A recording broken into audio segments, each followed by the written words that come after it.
coming to the timing point,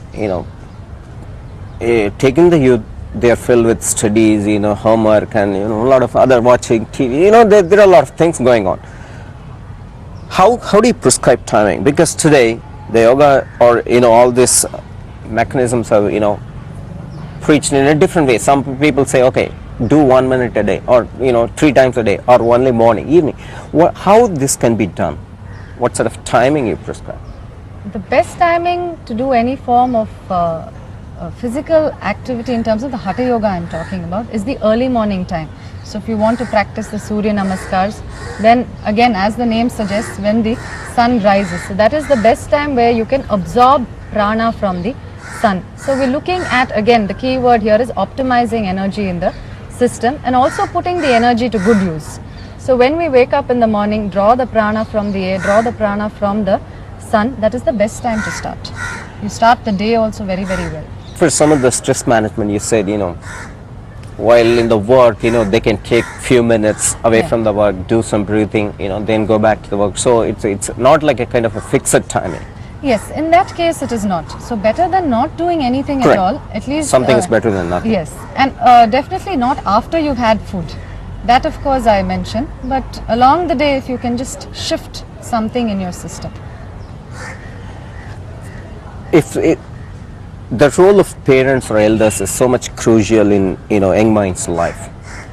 We can go and tell the youth, okay, this is valuable, they need to practice, but unless we do as elders, it cannot be just simply advised.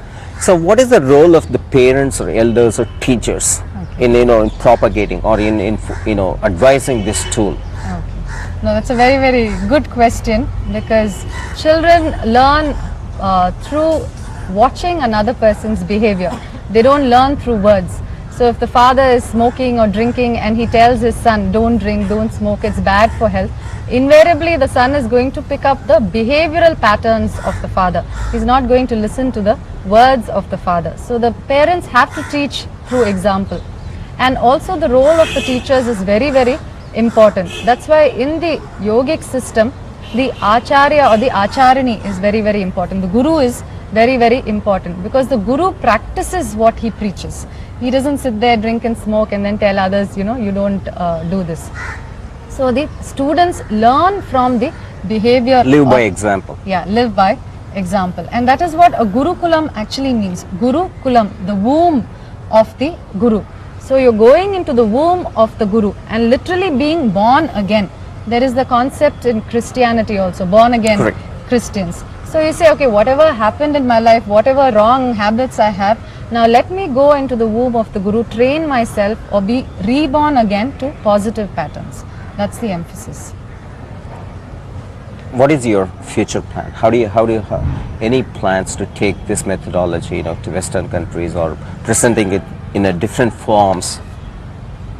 Already there have been inquiries in other countries which I plan to go, but somehow I want to consolidate first here. I have been training a lot of companies, schools, organizations, but I want it to become a little more grounded in Chennai itself, where people say, yes, I mean, this is not something that I have to, think about and set aside and do, but it becomes a natural way of life, which was there in those days. If you look at most homes, they woke up early in the morning, they would never eat beyond 6 o'clock. But now, of course, we are very, very adaptable.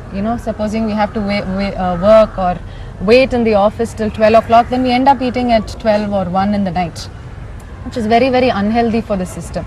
So I want to create a space here in Chennai where there is a group, where there is a community of people who can come and do or practice the yogic lifestyle. That is already happening.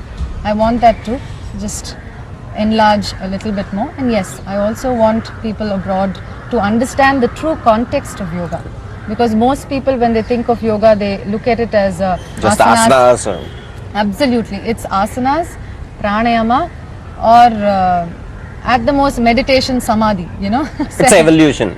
Yeah. No, but I'm saying the popular in the Ashtanga system, if you look at the classical yoga, it is the Ashtanga yoga which was codified by Patanjali. Now there are Ashtangangal or 8 limbs.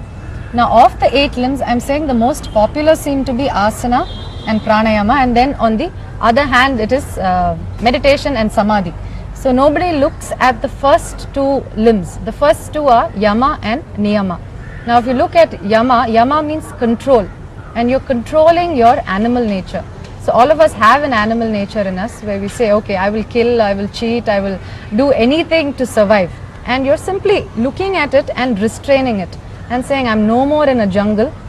I want to create a life which is not based on fear but based on love. And this is the conscious choice. Again, you restrain. Then we have the niyama, which are observances.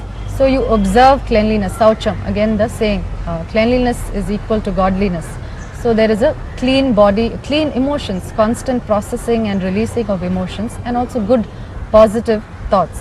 So there are many niyamas. There are 5 niyamas and 5 yamas. And one of the important niyamas is also swadhyaya, which is self-observation.